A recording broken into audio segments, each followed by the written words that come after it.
In this session, we will discuss more in detail about a distributed system. Coming to the definition of a distributed system, it can be defined as a distributed system which is a collection of independent computers that appear to the users of the system as a single computer. Now, this definition has two aspects. The first one deals with the hardware, and the second aspect deals with the software. Let's have a look at an example of a distributed system. Think about a large bank with hundreds of bank branch offices all over the world. Each office has a master computer to store local accounts and handle local transactions. In addition, each computer has the ability to talk to all other branch computers and with the central computer at the headquarters. If the transactions can be done without regard to where a computer or account is, and the user do not notice any delay in this system, then this system can be considered as an example of distributed system.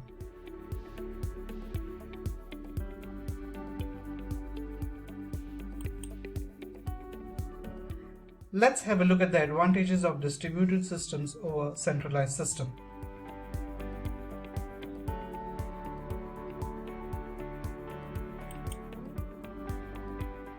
A quarter of a century ago, a computer pundit by name Godfrey Herb Grosch stated what later came to be known as the Grosch law. He stated that the computing power of a CPU is proportional to the square of its price. By paying twice as much, you could get 4 times the performance. This observation fit the mainframe technology of its time quite well and led to most organizations to buy the largest single machine they could afford.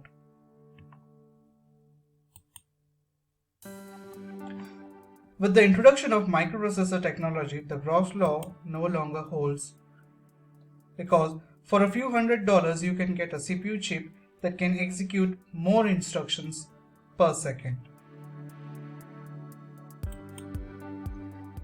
With respect to the advantages, we will be discussing about the economics, speed, inherent distribution, reliability, and incremental growth.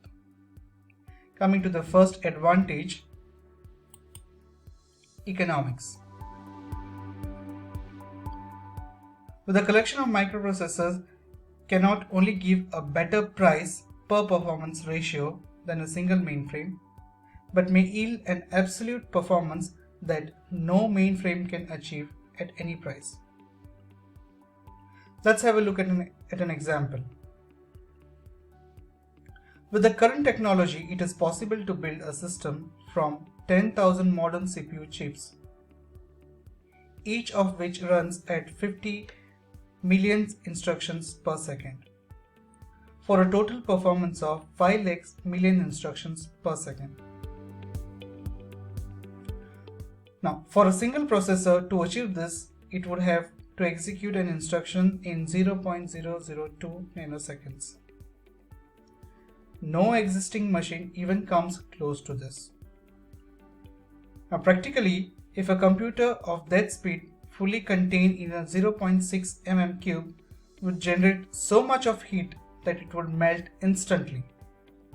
Thus, whether the goal is normal performance at low cost or extremely high performance at a greater cost, distributed systems have much more to offer.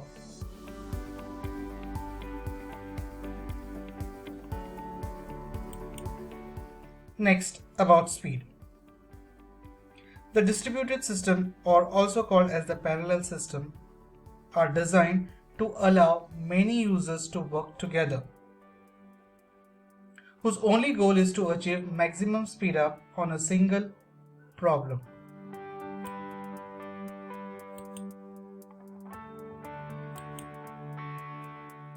Next, inherent distribution.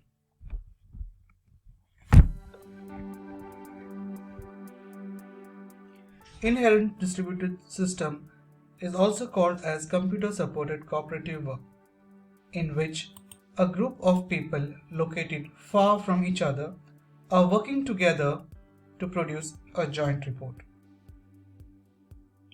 We also have computer-supported cooperative games in which players at different locations play against each other in real time, with each player using a local simulator to try to shoot down the other players.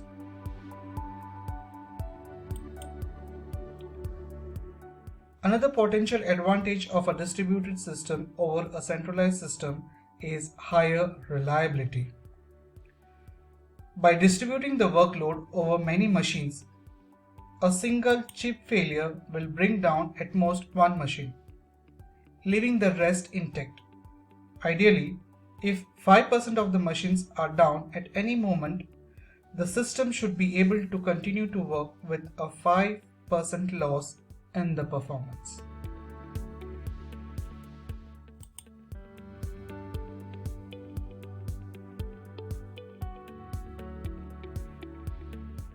Next, we discuss about the incremental growth.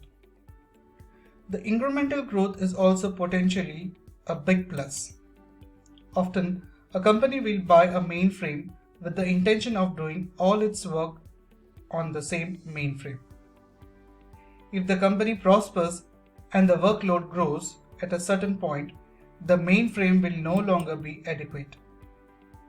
The only solution is either to replace the mainframe with a larger one or to add a second mainframe.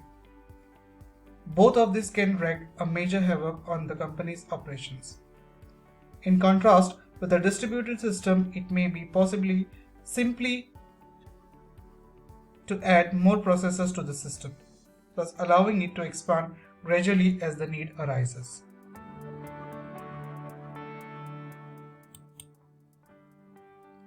Now we'll discuss about the advantages of distributed system over independent PCs.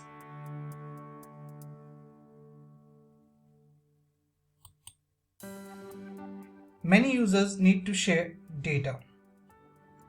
For example, the airline reservation clerks need access to the master database of flights and existing reservation. Giving each clerk his own private copy of the entire database would not work, since nobody would know which seats the other clerk has already sold.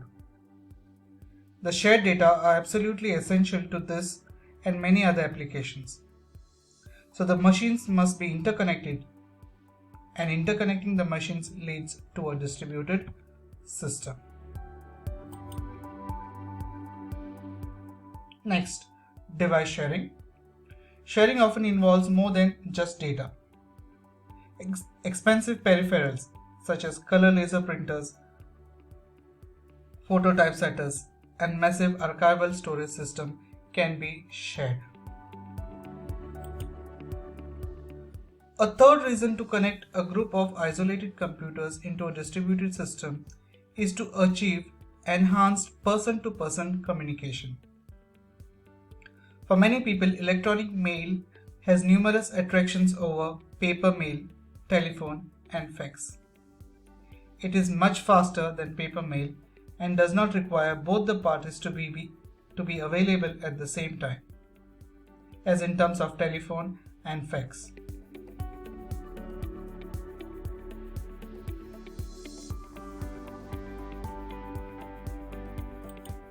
And finally, flexibility. A distributed system is potentially more flexible than giving each user an isolated personal computer. Although one model is to give each person a personal computer and connect them all with a LAN. This is not the only possibility.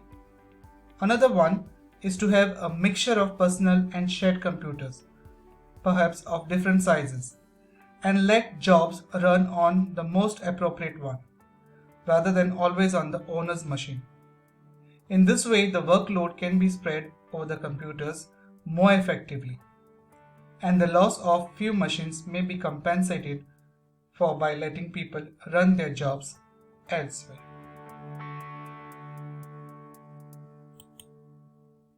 Thank you.